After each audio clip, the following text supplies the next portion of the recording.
July 20th, 1973, actor and martial arts expert Bruce Lee dies in Hong Kong at the age of 32. Bruce Lee had died just 6 days before the premiere of Enter the Dragon, a film that would make him the first Chinese actor to become a true Hollywood star. But how come that such a powerful man, who many believed was an immortal superhuman, could have died so early and so unexpectedly?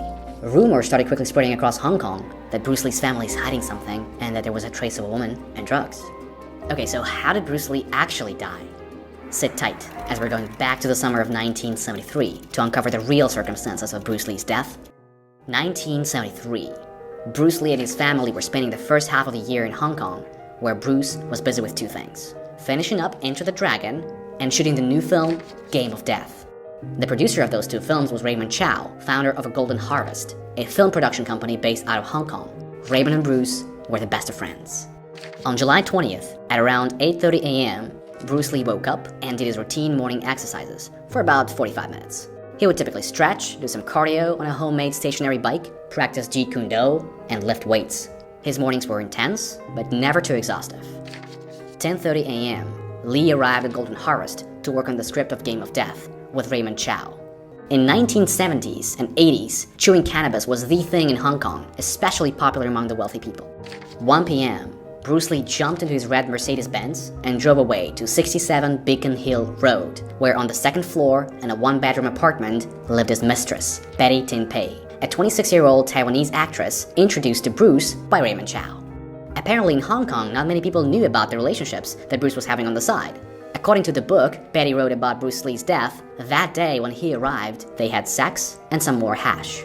Later in the evening, Bruce and Betty had a dinner appointment with Raymond Chow and George Lazenby, a Hollywood actor who Bruce Lee wanted to invite as a guest star for his new film, Game of Death. 6 p.m., Bruce complained of a headache when Raymond Chow arrived at Betty's apartment to pick up Bruce and Betty for the dinner. At 7:30 p.m., it was time to leave, but Bruce's headache only got worse. Betty gave Bruce Aquagesic pill, a quite common prescription medication, and Bruce said that he would like to take a nap and to have some rest. 7:45 p.m., Raymond Chow departs for the dinner with George Lazenby, alone, as the three agreed Bruce and Betty will join them as soon as Bruce feels better. In between 8:15 and 9:30 p.m., from the restaurant, Raymond Chow telephoned Betty number twice, asking when they were planning to join them. First time, Betty said that Bruce was sleeping. Second time, she said that Bruce was still sleeping, but she was about to wake him up. Afraid of disturbing him, Betty opened the door slowly, crept into the bedroom, kneeled down beside him, and whispered, "Bruce, Bruce." He didn't respond. She pushed his shoulder and said a little louder, "Bruce, Bruce."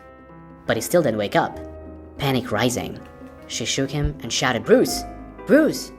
Betty called Raymond back at the restaurant in hysterics. She couldn't wake him up. Raymond told her to come down and raced across town to Betty's apartment.